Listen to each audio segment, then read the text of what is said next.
Bonjour, je te retrouve encore avec beaucoup de plaisir. Est-ce que tu vois le plaisir qu'on peut avoir en lisant la Bible? La joie, le bien-être. Merci Seigneur pour tous ces plaisirs magnifiques. Aujourd'hui, nous verrons la mère de. Alors, pour ceux qui ont l'intitulé, c'est marqué la mère de Luc, mais ce n'est pas la maman de Luc, hein, la mère de. Juste avant d'aborder ce thème, prions. Notre Seigneur et notre Dieu. Beaucoup de personnes pensent avoir, connaître, détenir la vérité. Mais les personnes sincères qui te cherchent depuis fort longtemps ont entendu hier et vu certaines vérités. Seigneur, c'est seulement lorsque nous venons vers toi, humblement, le cœur contrit, en déposant tous nos préjugés, en abandonnant les traditions, que tu es en mesure de nous transformer. Merci pour cette œuvre que tu fais en chacun de nous. Et conduis-nous, nous t'avons prié, au nom de Jésus pour ta gloire éternelle. Amen.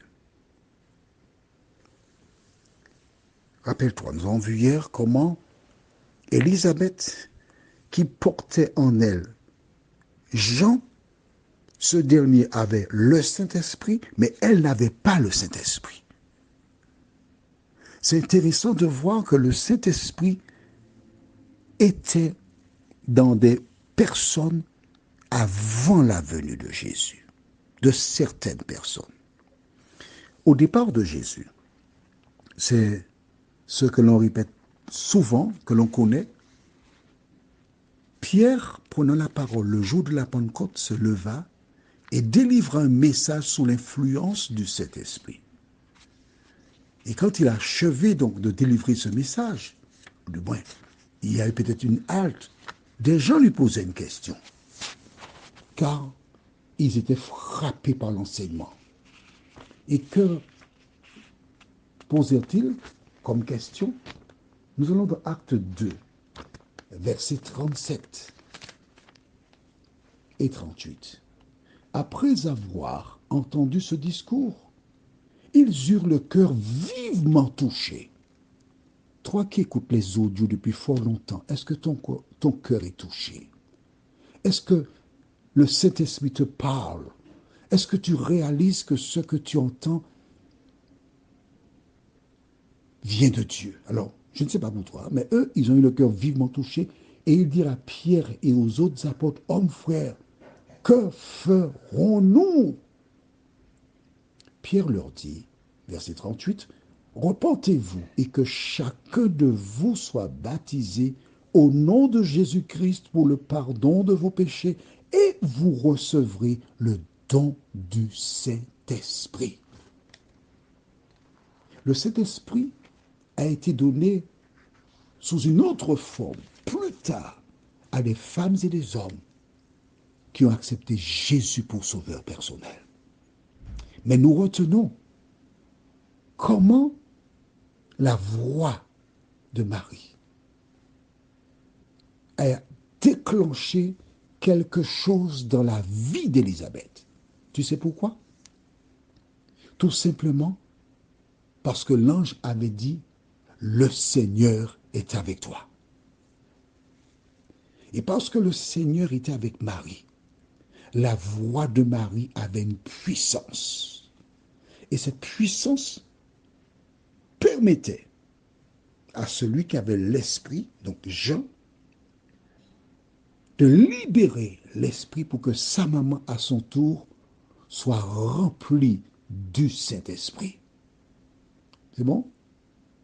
Aujourd'hui, nous voyons les versets 42 et 43. Elle s'écria d'une voix forte, tu es bénie entre les femmes, et le fruit de ton sein est béni.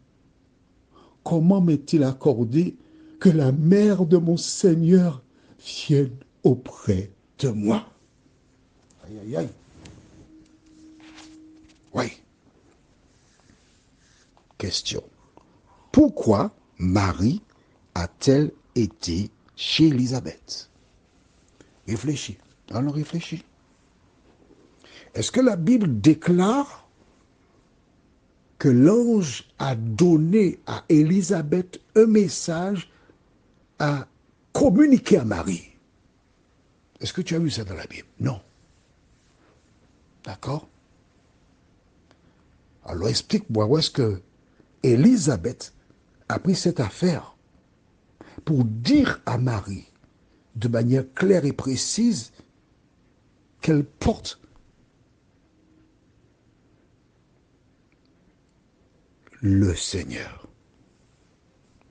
C'est facile, mais je te laisse réfléchir. Dis-moi, réfléchis. Ne reste pas là à dire, il va dire de toutes les façons, donc j'attends. Non, fais l'effort de réfléchir. Même si tu t'es trompé, c'est pas grave, mais tu réfléchis. Vois-tu, tu n'es pas là pour juste écouter. Mon devoir, c'est de communiquer avec toi, mais aussi t'aider à réfléchir, analyser pour comprendre. J'ouvre une parenthèse, je la ferme tout de suite. Le 3 avril 2023, une dame qui était en métropole, elle recevait des audios, oui, ce que tu reçois là. Et de métropole étant, elle m'a envoyé un message me disant qu'elle aimerait avoir des réponses à des questions. Et quand j'ai reçu ce message, j'ai communiqué avec elle, nous avons échangé, elle a souhaité étudier la Bible, nous avons étudié la Bible. Et chaque jour, elle est arrivée à un certain niveau et elle a décidé, un certain 26 août, de donner son cœur à Jésus. Et en le faisant, mon devoir ne faisait que débuter. Car tous les jours, à 4h30 le matin et à 17h30 en fin de journée, nous faisons ce qui s'appelle le culte. Et à cette occasion, je lui ai inculqué qu'il faut qu'elle ouvre la Bible par hasard. Elle tombe sur un chapitre, elle lit le chapitre et je l'accompagne.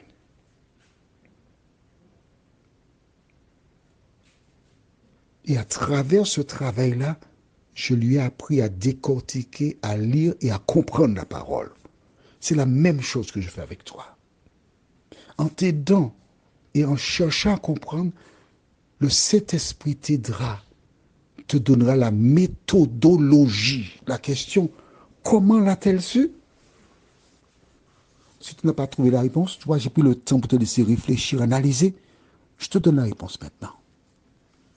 Est-ce que c'est l'ange qui a dit à Élisabeth de dire à Marie? Non. Nulle part c'est écrit dans la Bible. Alors comment le sait-elle?